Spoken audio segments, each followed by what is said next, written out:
खुदा कहते हैं कि एक दिन आ रहा है जब मैं सारी दुनिया को हिला दूंगा, लेकिन कुछ चीजें हैं जो हिलाई नहीं जाएंगी, कुछ चीजें रहेंगी। इस सारी बदलती हुई दुनिया और चीजों में कुछ चीजें हैं जो कभी नहीं बदलती हैं। सोचिए जरा इसके बारे में, क्या है जो कभी नहीं बदलता? खुदा का स्वभाव कभी नहीं बदलता। खुदा नहीं बदले हैं, उन्होंने अपने आप को नहीं बदला कि वह हमारी इस पीढ़ी के साथ एडजस्ट यानी अनुकूल हो जाएं। वह ना बदलने वाला खुदा है। मैं यहोवा खुदा हूं और मैं नहीं बदलता। खुदा नहीं बदलते हैं अपनी पवित्रताई में। हम सब दोषी हैं, उसकी पवित्रताई की रिक्वायरमेंट्स को पूरा नहीं कर सके हैं। हम सब गुनहगार हैं और हमें जरूरत है खुदा की दया और उसके अनुग्रह की। और इसीलिए प्रभु यीशु आए और क्रूस के ऊपर कुर्बान हुए। वह आपके लिए मरा, वह मेरे लिए मरा, और खुदा ने आपके पापों को लिया और इसे प्रभु यीशु के ऊपर रख दिया। खुदा नहीं बदलते हैं अपनी पवित्रताई में। और मैं आपको बताना चाहता हूं कि वह पवित्र खुदा है और वह अपने न्याय में भी नहीं बदलता है। एक दिन आ रहा है जब न्याय होगा। हमारा खुदा भस्म कर देने वाली आग है। बाइबल भरी हुई है उन कहानियों के साथ जहां न्याय हुआ। हमारे प्रभु ने स्वर्ग से ज्यादा नरक की बात की। न्याय की घड़ी आ रही है और खुदा पवित्र है और आप और मैं वहां पर खड़े होंगे जाकर।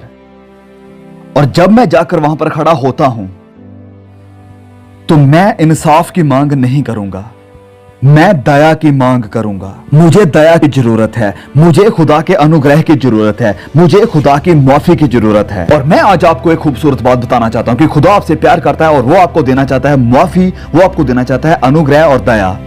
खुदा आपके हर एक गुनाह को माफ कर सकता है जो भी आपने किया है। खुदा स्लेट को पूरी तरह से साफ कर सकता है प्रभु यीशु की वजह से। इसलिए नहीं कि आप इसके लायक हैं, क्योंकि विश्वास के द्वारा अनुग्रह ही से तुम्हारा उद्धार हुआ है और यह तुम्हारी ओर से नहीं है। यह परमेश्वर का वरदान है, कामों के द्वारा नहीं कि कोई इंसान घमंड करे। कामों के द्वारा आप स्वर्ग में नहीं जा सकते हैं, आप स्वर्ग के रास्ते को खरीद नहीं सकते हैं। खुदा कभी नहीं बदलता है।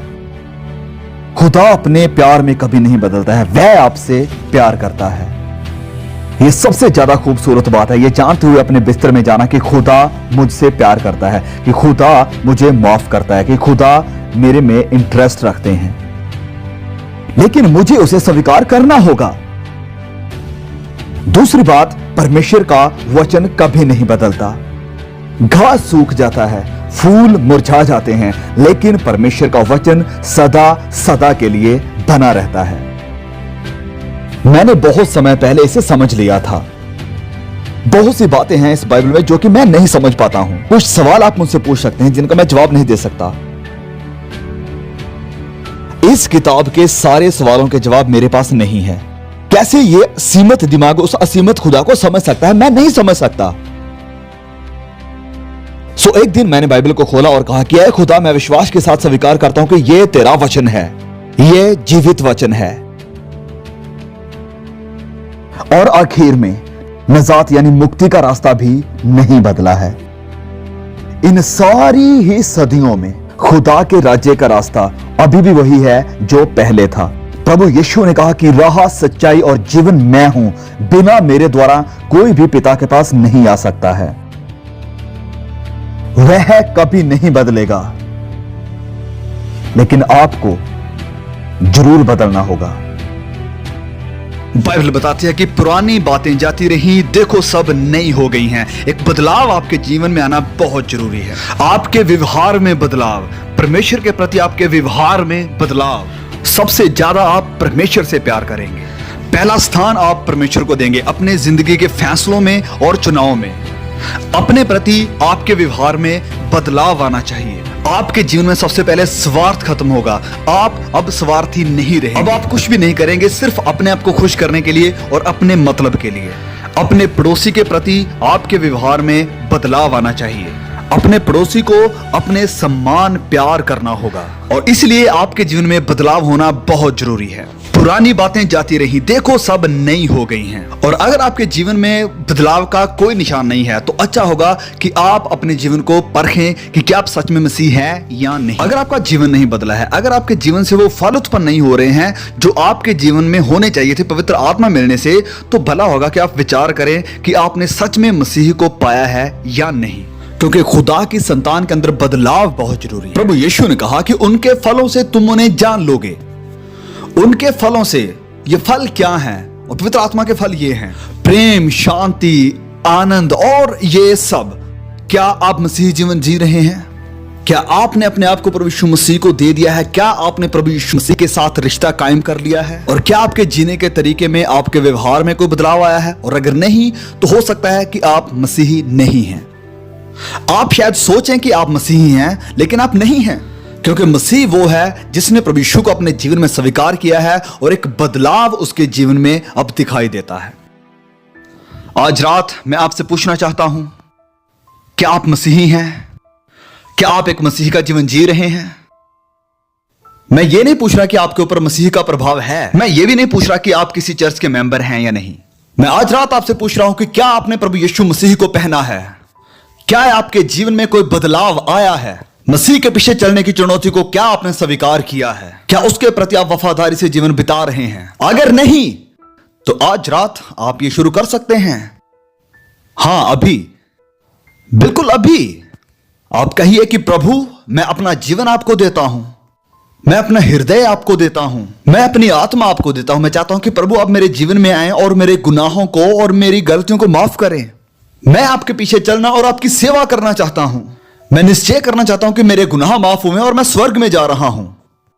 मैं अपने परिवार में और अपने जीवन में बदलाव को देखना चाहता हूं। मैं बदलाव को चाहता हूं जहां मैं काम करता हूं। मैं अपनी जिंदगी प्रभु यीशु को समर्पित करता हूं। मैं मसीह यीशु का गवाह बनना चाहता हूं। मैं उसके आनंद और खुशी को चाहता हूं।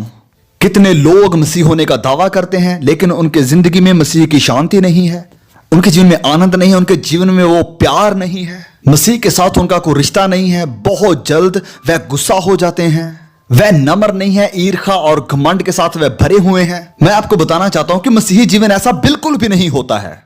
आज अपना जीवन प्रभु यीशु को दें और यह निश्चय करें कि वह आपके हृदय में रहता है।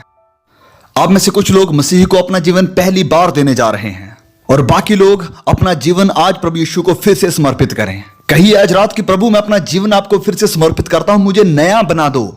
कहिए कि मैं अपने आप को आपके हाथों में सौंपता हूं। इस जगह पर खुदा सैकड़ों हजारों के साथ बात कर रहा है। आज आप सब आ जाइए और पश्चाताप करके प्रभु यीशु मसीह को ग्रहण कीजिए और कहिए कि मैं अपने जीवन की नई शुरुआत करने जा रहा हूं। मैं अपनी गलतियों को, अपने गुनाहों को मसीह की क्रूस के पास लाता हूं। मैं अपना सब कुछ मेरे उद्धारकर्ता के हाथों में दे देता हूं। मैं आपसे कहता हूं कि आगे आइए। अब आपको करना क्या होगा? आपको अपने गुनाहों से पश्चाताप करना होगा, जिसका मतलब है कि अपनी जिंदगी गुजारने के तरीके को आप बदलने के लिए तैयार हैं। ये करने की शायद आपके पास ताकत ना हो, वो आदतें छोड़ने की शायद आपके पास ताकत ना हो जो आपको लगता है कि गलत है। अपनी पत्नी को क्षमा करने की शायद आपके अंदर ताकत ना हो। आपकी जिंदगी में जो बदलाव जरूरी है, जो आपको लगता है कि बदलने चाहिए, शायद वो बदलने की आपके पास ताकत ना हो। अगर आप मसीह के अधीन हो जाते हैं तो वो आपको ताकत देंगे। आप कहेंगे कि बिल्ली, मुझे नहीं पता मैं क्या करूं, मैंने बपतिस्मा भी लिया है और चर्च भी जाता हूं, लेकिन मेरे अंदर शांति नहीं है, आनंद नहीं है, और जिस ताकत की आप बात कर रहे हैं ये भी नहीं है। कोई रास्ता है इसे हासिल करने का? यीशु ने कहा, रास्ता मैं हूं, आइए यीशु के पास। वह आपको नया बल और आपको नई सामर्थ देगा, एक नई शांति और नया आनंद और जीने के लिए मकसद देगा आपको। हर व्यक्ति को यह फैसला करना पड़ता है जो कोई भी इस पृथ्वी पर आता है। ये या तो संसार और इसकी अभिलाषाएं हैं, संसार के ईश्वर, और या फिर मसीही। आपके लिए इनमें से कौन है? आप किसे चुनेंगे? आपका फैसला क्या है? पाप में थोड़े दिन के सुख भोगने से परमेश्वर के लोगों के साथ दुख भोगना और उत्तम लगा। ओह यस, पाप में सुख है, लेकिन थोड़े समय के लिए, लेकिन यह जल्द ही खत्म हो जाता है। फिर अफसोस होता है और आप फिर कुछ नहीं कर सकते हैं, ये वहीं रहेगा। मसीह को चुनिए और कभी अफसोस नहीं होगा, वरन आनंद और शांति होगी। और यह चुनाव बहुत ही जरूरी है, क्योंकि देर करना सही चुनाव को मुश्किल कर देता है। चुनाव ना करना भी एक चुनाव ही है। फैसला ना करते हुए भी आपने एक फैसला कर लिया है। अगर आपके पास टिकट है किसी दूसरे शहर में जाने की और आप ये फैसला नहीं कर पा रहे हैं कि जाना है कि नहीं, और अगर आप जहाज के उड़ने से पहले फैसला ना कर पाए तो फैसला हो जाएगा, जहाज उड़ जाएगा आपके बिना ही। फैसला हो जाता है, हम चाहे फैसला करें या ना करें।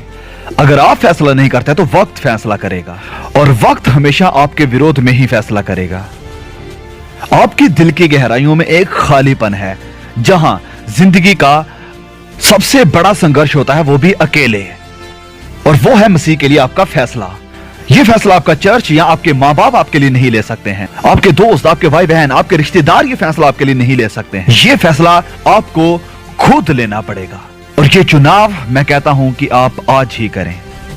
बहुत से लोग यहां पर हैं जिन्हें फैसला करने की आज जरूरत है, और आपका आज लिया हुआ फैसला ये डिसाइड करेगा कि 100 साल के बाद आप कहां पर होंगे।